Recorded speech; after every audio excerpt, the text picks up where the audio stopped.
Hi, Derek Johnson with Tatango.com, and in this video I'm going to be explaining the difference between a single opt-in and a double opt-in for a text message marketing campaign. So let's get right into it and let's talk about what a single opt-in is. So with a single and a double opt-in, you're going to use an SMS shortcode, which is a 5 to 6 digit phone number, and then you're going to use an SMS keyword to trigger the opt-in. So I'm going to use the keyword join to opt in to a single opt-in text message marketing campaign.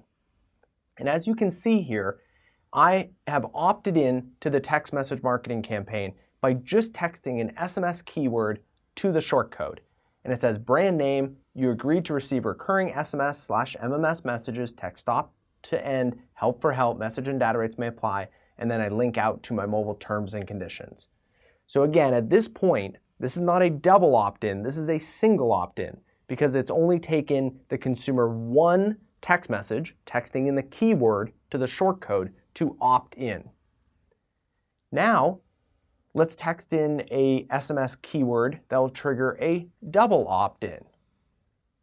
And that keyword is join3. Now, as you can see here, this message is saying reply yes, where this message says you agree to receive recurring SMS/MMS messages.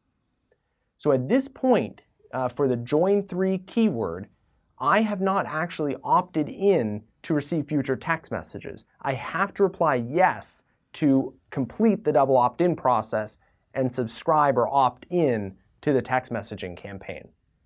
So it says reply yes for recurring auto-dialed SMS/MMS message marketing messages. No purchase required, message and data rates may apply, terms apply, and they're linking out to their mobile terms and conditions. So I'm going to reply yes, which will complete the double opt-in process. Now at this point, the message is identical to the single opt-in because it's a confirmation that they've opted in. Now the difference between the two is the first one, I can opt in by just texting a keyword to a shortcode. This double opt-in method requires me to text a keyword to a shortcode, wait for the message, reply yes to that message, and then I'm opted in to receive future text messages. So that's the difference between a single opt-in and a double opt-in for text message marketing.